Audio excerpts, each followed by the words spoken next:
देवर्षि नारद।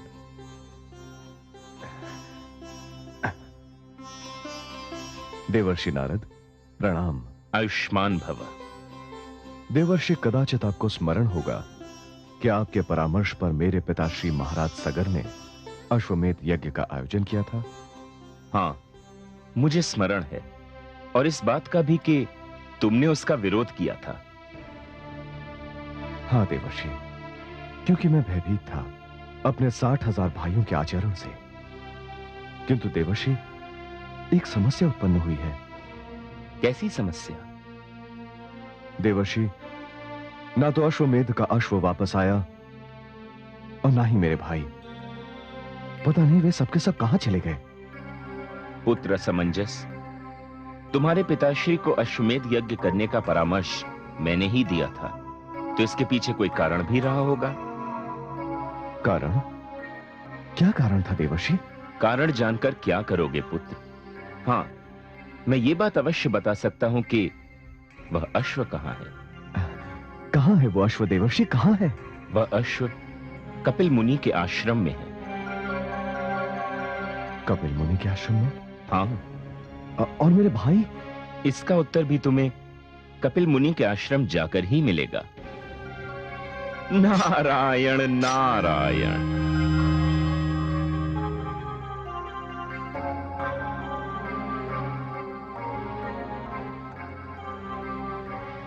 कपिल मुनि का आश्रम।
हे मुनिवर, मेरा प्रणाम स्वीकार करें।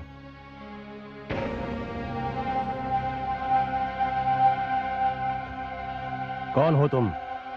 मुनिवर, मुनिवर मैं महाराज सगर का पुत्र असमंजस हूं। यहां आने का कारण? मुनिवर, मैं अभी अभी अपने 60,000 भाइयों के जले हुए मृत शरीर की राख देखकर आ रहा हूं। हाँ, हाँ, उन्होंने यहां आकर मेरा अपमान किया, मुझ पर अश्व की चोरी का दोष लगाया, धृष्टता की मेरे साथ। तब मैंने क्रोध में आकर उन्हें शाप दे दिया और वे सब जलकर भस्म हो गए। तुम क्यों आए हो यहां?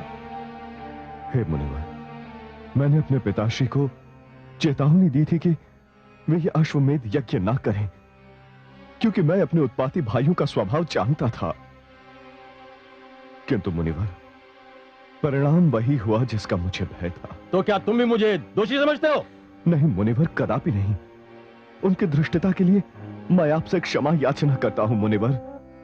मुनिवर, वे उत्पाती अवश्य थे, किंतु अज्ञानी थे। उनका अपराध क्षमा कर दीजिए मुनिवर। मेरे क्षमा करने से क्या वे जीवित हो जाएंगे? किंतु उन्हें इस पाप से मुक्ति मिल जाएगी मुनिवर। उन्हें क्षमा कर दीजिए।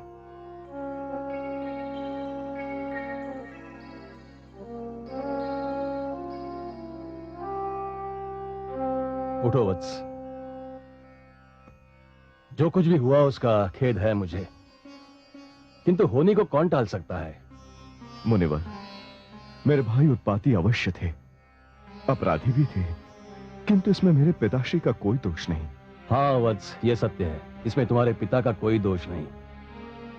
वत्स, ये अश्व ले जाओ और यज्ञ संपूर्ण करो, किंतु तुम्हारे 60,000 भाइयों के जले हुए शवों की राख को बहाने का प्रबंध तो करना ही पड़ेगा ना। मुनिवर, मुनिवर, ये कैसे संभव होगा? संभव होगा, अवश्य होगा, किंतु इसके लिए इस पूरी सृष्टि में केवल एक ही शक्ति है जो इस राख को बहा कर ले जा सकती है, और वो शक्ति है गंगा। गंगा? हाँ, गंगा।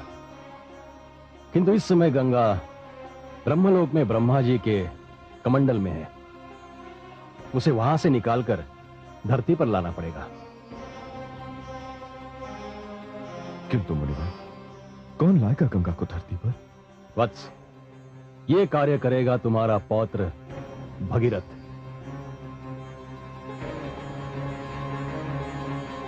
भगीरथ? हाँ वत्स, भगीरथ की तपस्या से देवलोक से गंगा धरती पर आएगी और इस राख को बहा देगी, उन्हें मोक्ष प्रदान करेगी। हाँ मुनिवर, हाँ, कोई भगीरथ ही होगा जो गंगा को धरती पर लाएगा। नारायण नारायण। माते, अपने पुत्र को दर्शन दीजिए।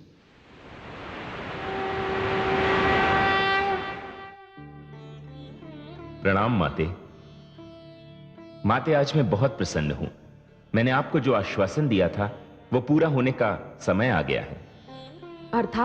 अर्थात माते, मैंने ऐसी परिस्थितियां उत्पन्न कर दी हैं, ऐसी रचना रच दी है कि देवी गंगा को धरती पर आना पड़ेगा, और देवी गंगा के धरती पर आते ही आप इस श्राप से मुक्त होकर ब्रह्मलोक वापस लौट जाएंगी।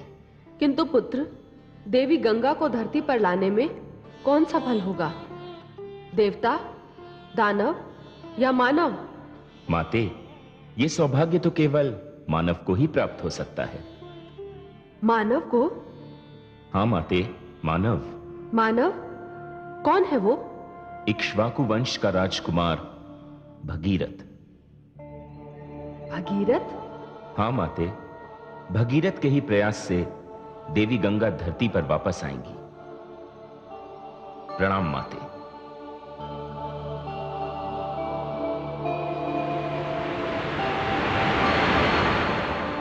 नारायण नारायण।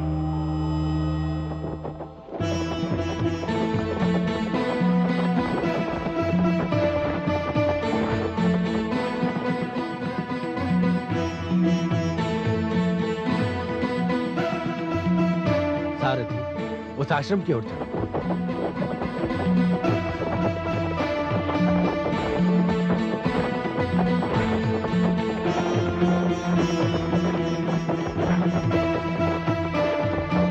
चलो।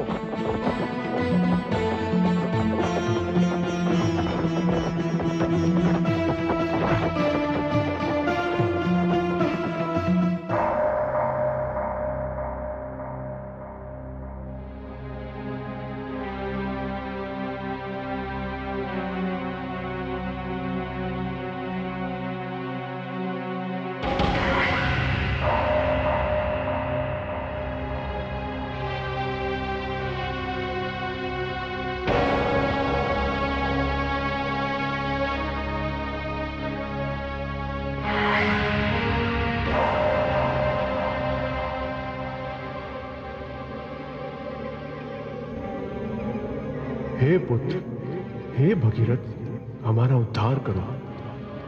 एक लंबी अवधि से हमारी आत्माएं कष्ट भोग रही हैं। हमारा उद्धार करो पुत्र, हमें इस कष्ट से मुक्ति दिलाओ।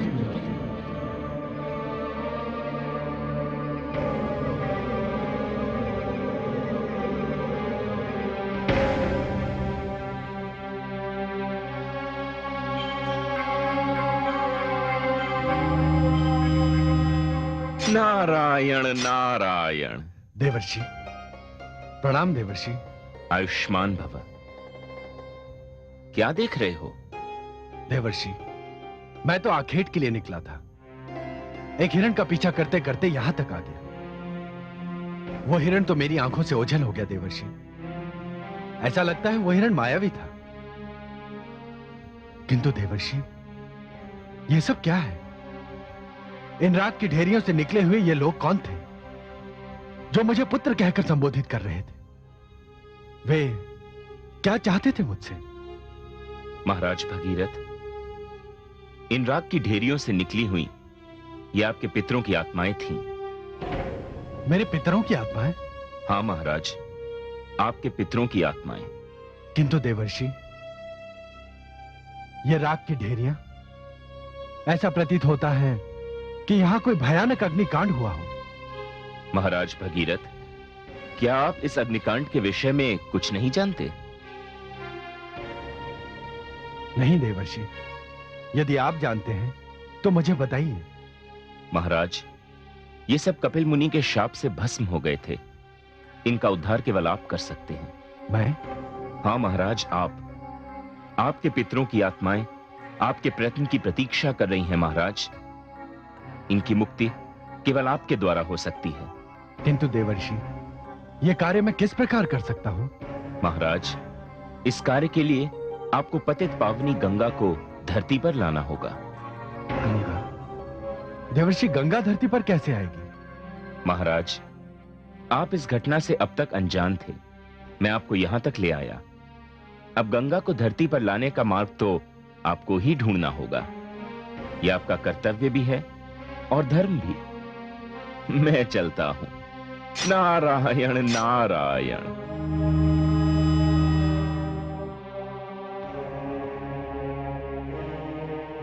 हे पितरों,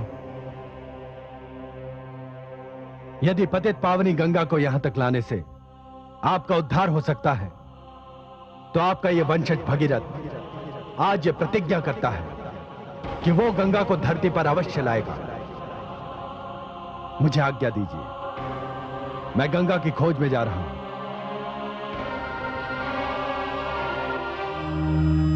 नारायण नारायण।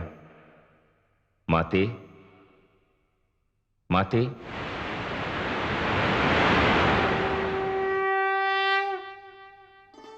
प्रणाम माते। पुत्र, आज तुम्हारे मुखमंडल पर प्रसन्नता की जो आभा दिखाई दे रही है, उससे ऐसा प्रतीत होता है जैसे तुम्हें किसी विशेष समस्या का समाधान मिल गया है। माते, आपसे क्या छिपा है? आप तो साक्षात ज्ञान, बुद्धि और विद्या की देवी हैं। माते, मैंने महाराज भगीरथ को गंगा अवतरण के कार्य पर लगा दिया है। बहुत शीघ्र देवी गंगा धरती पर उतर जाएंगी और उसके बाद आप पुनः ब्रह्मलोक से ज्ञान और कला का प्रसाद सारी सृष्टि को बांटना आरंभ कर देंगी। पुत्र नारद, हमारे निजी संबंधों से अधिक चिंता तुम्हें जगत कल्याण की रही है, इसीलिए तो तुम देवर्षि कहलाते हो। पुत्र, तुम्हारा कल्याण हो। मैं गंगा के धरती पर उतरने की प्रतीक्षा करूंगी एवं सागर के पुत्रों के उद्धार के पश्चात तीर्थों के राजा प्रयाग में गंगा से मिलूंगी। प्रणाम माते।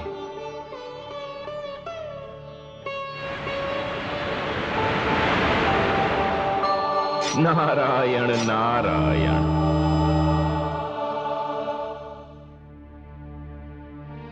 माते,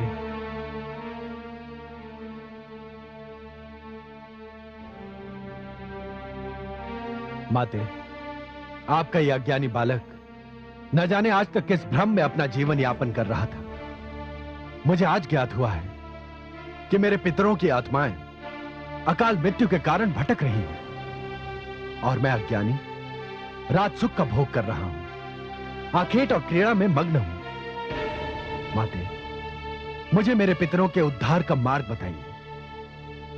आपकी तो सदैव मुझ पर विशेष अनुकंपा रही है माते।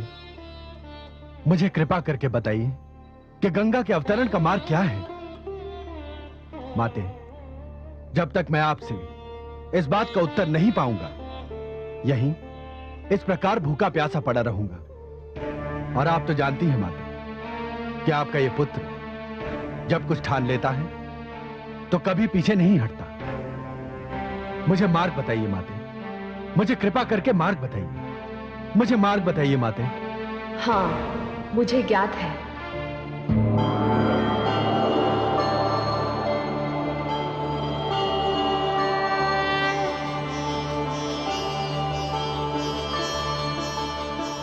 पुत्र भगीरथ, जब संतान अन्न जल त्यागने की धमकी देती है तो माता को चिंता होने लगती है। मैं आपका आभारी हूं माते। जब मेरे कथन मात्र से आपको इतनी चिंता हो गई, तब तो मैं समझता हूं कि मेरा कल्याण हो गया। मुझे मार्ग बताइए माते। पुत्र भगीरथ, इसके लिए तुम्हें कैलाश जाना होगा। वहां देवी पार्वती से विनती करनी होगी।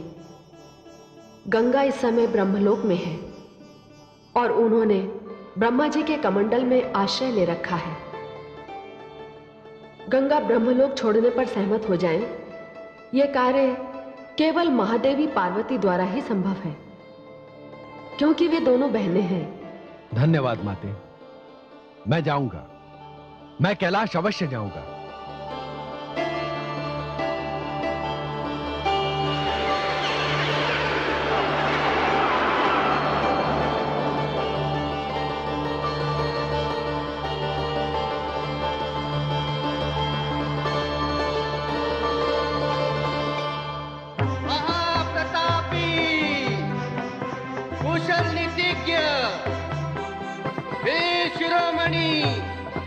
अयोध्या नरेश, महाराज भगीरथ पधार रहे हैं।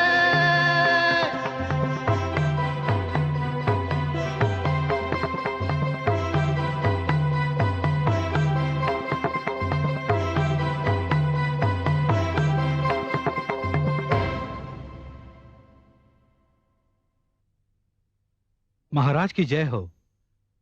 अनुमति हो तो कुछ निवेदन करूं?